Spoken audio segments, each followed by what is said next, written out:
Leaders eat last. Welcome to Sinspiration. I'm Alex, and my goal is to inspire you to develop a growth mindset. In my video about the 5 hobbies you need, 2 of them involve building your knowledge and evolving your mindset. Reading books is one way to fulfill both of these, particularly books about self-improvement. Towards the end of my 3rd year in college, I was elected on the executive board of a student organization I was very involved in, and I wanted to be an effective and good leader. However, I didn't have any mentors or coaches to guide me, so I decided to find one through the UCLA Alumni Mentorship Program. I selected a mentor who happened to teach executive leadership at the UCLA Anderson School of Management, so I figured I can learn a lot from him. I got concrete advice from him, and he gave me this book that not only helped me lead my student organization, but also shaped my mindset in how I want to be a leader and what to look for in good leaders. This book is called Leaders Eat Last by Simonsinek.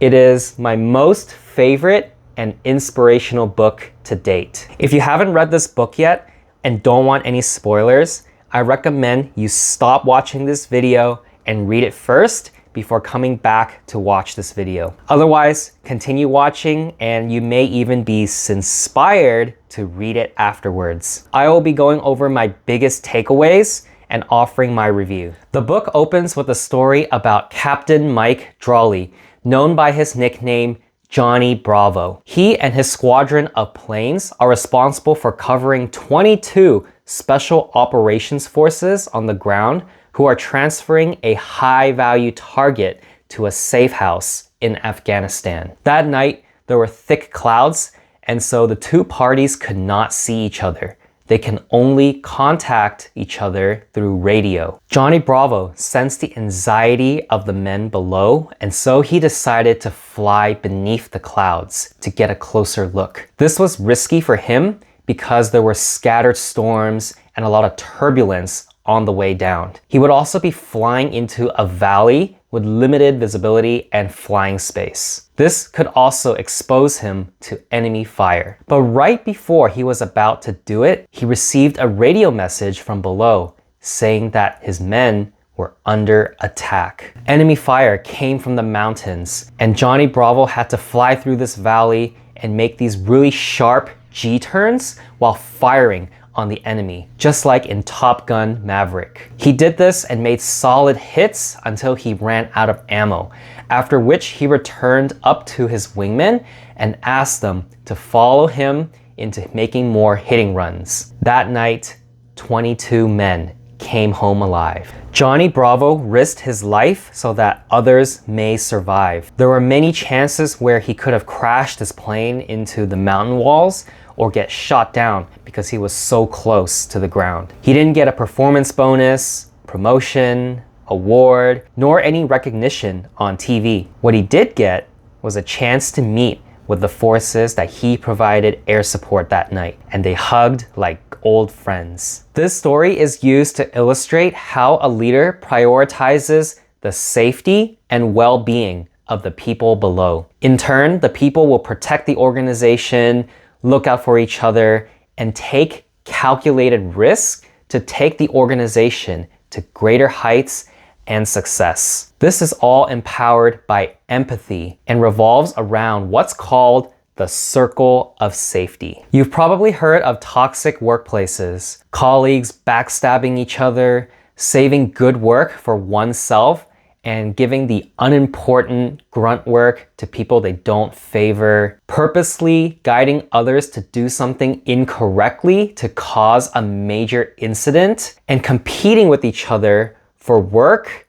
and promotions. With these threats, people are spending time and energy to protect themselves. Good leaders create a safe environment for the people to work in. It includes a sense of belonging, a culture with strong values, the power to influence decisions, trust, and empathy. You see, if you're part of a unified team where you know that your teammates have got your back, you'd be able to focus on the work in front of you and work together to fight the threats and competitors outside of your organization. In addition to looking out for people inside the circle of safety, leaders are responsible for who is allowed entry. This includes firing, hiring, and keeping unwanted people out. Weak leaders only extend this circle of safety to their inner circle, the executives, for example. Therefore, people outside of the circle of safety have to fend for themselves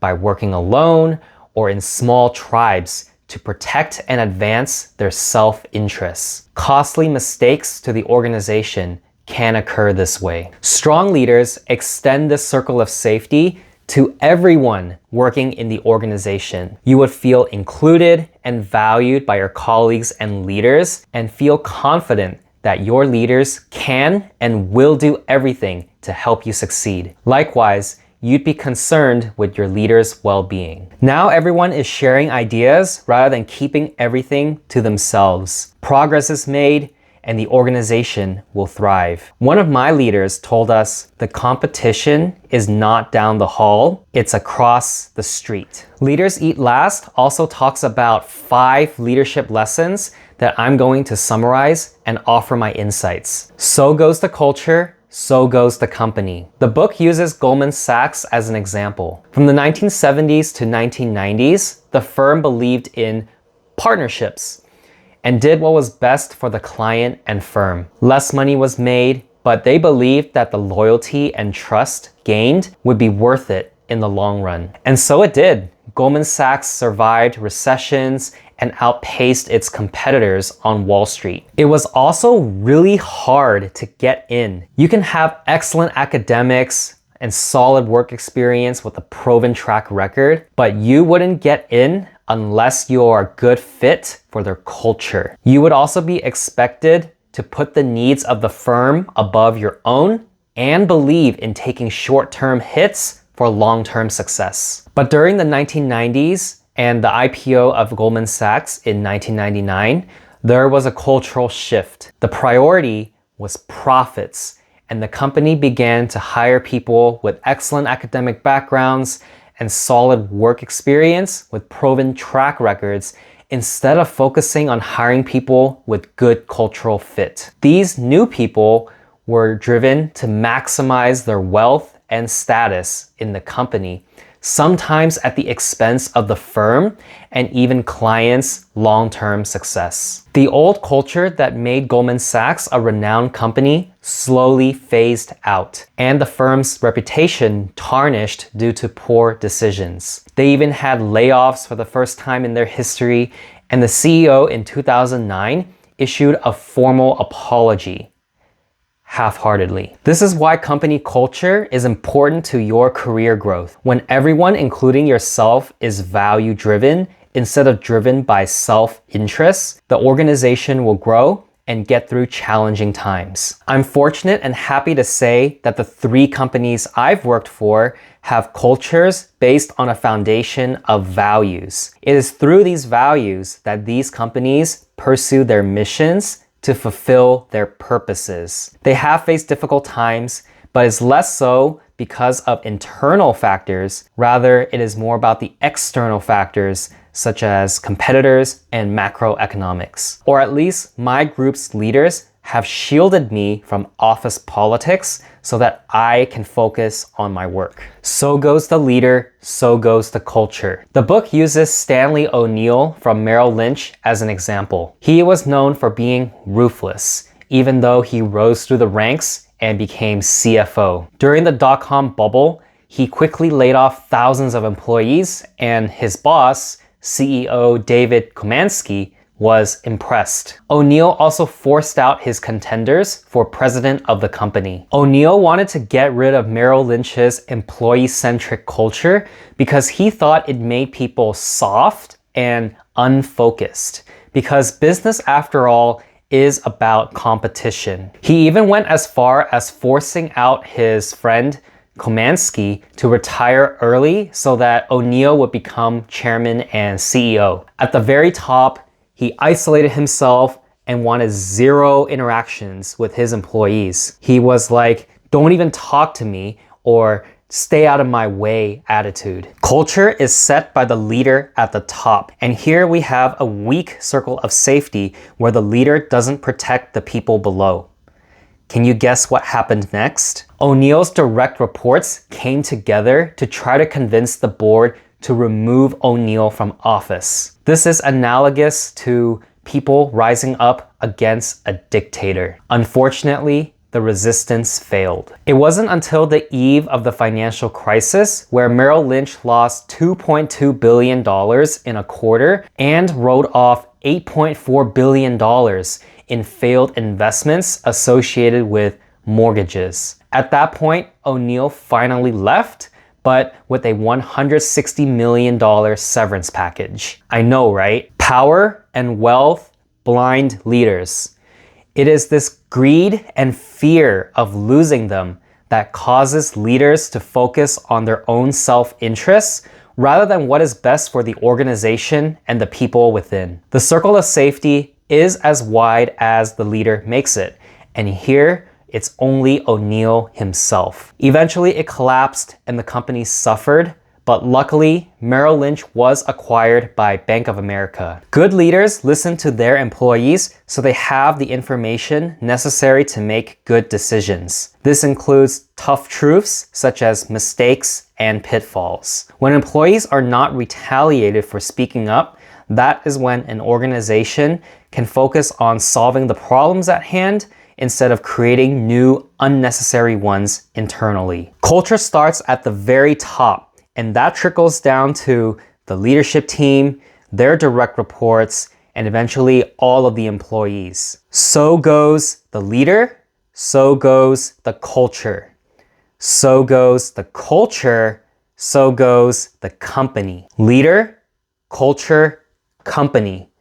In this order. Integrity matters. Integrity is being honest, consistent with moral and ethical values. It means doing the right thing and telling the truth, even though not everyone wants to hear it or agrees with it. This is crucial to building trust. Friends matter. Your colleagues and adversaries are still people. If you strip away work, you're just two people who are talking about life, getting lunch, doing activities, or even going on trips. During conversations, you're listening to each other to gain each other's perspectives and exchanging ideas. You may not agree with everything, but when you understand each other, you're likely to cooperate, maybe compromise. This happens because it turns out you have a set of common goals. Friendship makes it easier to cooperate. Lead the people, not the numbers. The book talks about shareholder value for General Electric and Costco. For GE, shareholder value is tied to the company's sales and profits,